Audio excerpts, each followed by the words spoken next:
Lately, still doing the same things, basically expanding EBI Watch, expansionnya in terms of growing the brand that I already have sih, bukan not necessarily taking brands, tapi focusing on the brands that I already took in.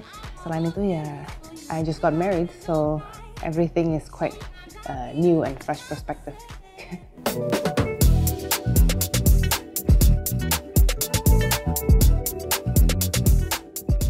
EBI Watch started mungkin about 6 years ago, and we first started the brand with the company with the brand Delacor.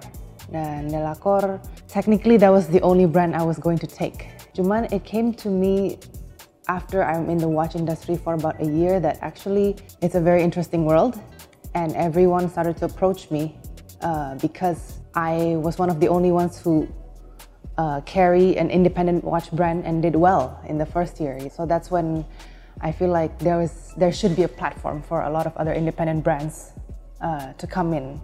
So I started to get interested in the industry and to collect brands that I feel would potentially do well here.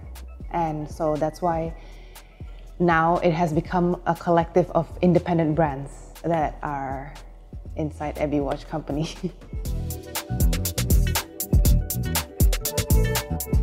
I guess the good perbedaannya, watch brands that are independent, meaning they are their own run company. Usually brands like Delacor or Moser, they are themselves. They have their own CEO and no big corporations above them.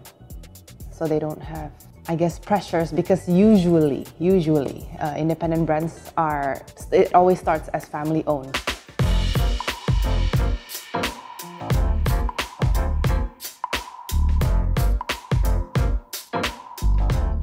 Awal-awalnya sih karena my father, he collects watches. Jadi dari kecil sudah mengenal jam tangan and how they work and what the different kinds of mechanisms are there. It's just, I knew a lot more than the average girl growing up. And so when I actually first met the founder of Delacor, that's how I got into the brand. I only kind of opened up the passion of watches when I dived into the business world of watches. Because you start to realize, oh, actually a lot goes behind making this one piece of watch. I never really had a choice in my watches when I started out. But now that I know about watches, how do I select my watches? Actually, it's just if it speaks to me. Even one of my watch that I like is, not here, but I still have quartz watches that are expensive because of the finishing of the watches. If I like it, I'll invest in it. That's as simple as that. But it gets better if it has a good story behind it or a very reliable mechanism, of course. I think the number one thing to take care of your watch is actually to wear it. So basically, watches yang jarang dipakai tuh malah, in my opinion, lebih gampang rusak. So if you have watches, if you are not wearing it, I would suggest to put it on a watch winder. Jadi itu jalan terus atau sering-sering di-adjust. I always try to give my watches a chance, you know? So like everyone kayak ditukar pakainya gitu. I think people's biggest mistakes juga itu kayak nggak pernah tutup crownnya properly atau too aggressive when they pull it out and adjust their watches. But also if you rarely wear your watch juga, don't forget to service your watch maybe every year.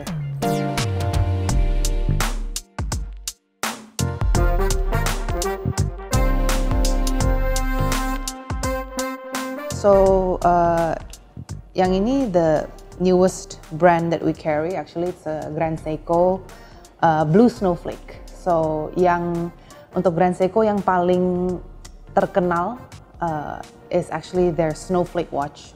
It's actually a white dial and it's titanium, but the Blue Snowflake is their newest one. And ini bukan titanium, ini steel. The reason I chose steel is because I can always polish it if I have a small scratch or dent. Kalau titanium nggak bisa, because everything is made in Japan, and I feel like Japanese, when they do their job, they make sure it's done perfectly well. So this was my latest I guess you can say investment or collection.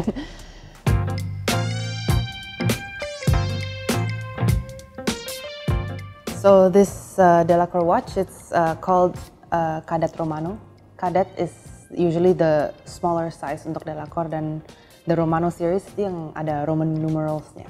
For me, the Delacour shape is iconic. Everyone who knows the brand knows from afar if you're wearing a Delacour, oh, that's a Delacour. Okay, the shape, I think it kind of sits on your wrist really nicely, and it just looks really elegant. And at first, because I like a very simple watch, like, you know, the classic round shape. Cuman, I also was surprised at myself because the more I look at it, at first I'm like, and when you actually put it on the wrist, you're like, oh, okay, it looks pretty good, you know. So it grew on me in the sense when I put it on, kind of kayak baju kayak di rak nggak kelihatan kayak gimana, tapi pasti pakai kalau fitnya bagus kayak jadi suka gitu.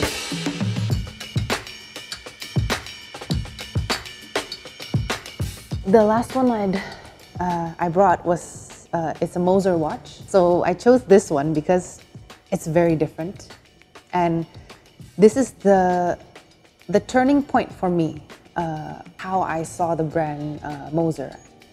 Actually, they always release a watch that kind of, I want to say, breaks the internet. Yeah, they're very extreme. It's red and white because of the Swiss flag.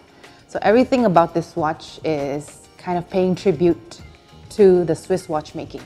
2018 or 17, the Swiss industry of watchmaking kind of changed its rule. And to have a Swiss-made label, you have to have 60% made in Swiss. And so this watch, they're saying it's all made in Swiss because the strap is like the Swiss cow. So they made a limited edition pieces for this, and they made a one-of-a-kind, which is made of cheese, because Swiss, you know, it's famous for cheese, chocolate, banking, and watches. So I thought this was a very iconic watch, and that's why I decided to have it for its story.